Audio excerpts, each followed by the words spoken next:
that really exists in 4 places at the same time, if you will. Kind of wandered off away from that, but hey.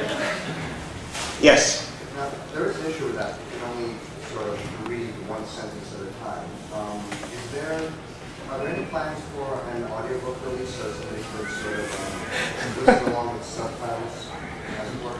Yeah, actually, we just finished recording the audio, and it's being,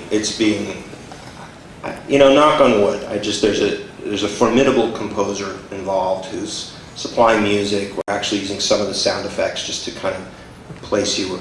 The engineer that I'm working with, I'm so excited, you know, and because, you know, he has all the sounds of various cars throughout the centuries, so he wants to put those sounds in the background. So that's the kind of, you know, that's very exciting.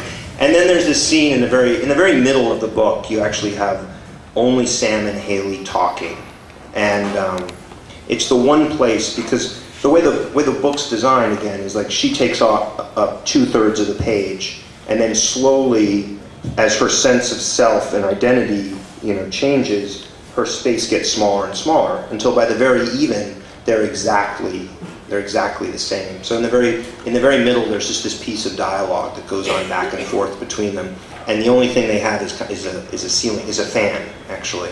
And in some ways, it's kind of the very middle is the beginning, because it's the place where they're finally most imbalanced.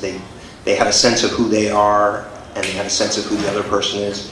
So of course, the engineer was like, "Oh man, I don't think we should use a fan. I think we should use the rotors sound from Apocalypse Now, because that opens in the beginning with 'This is the end,' and it'll be in the middle."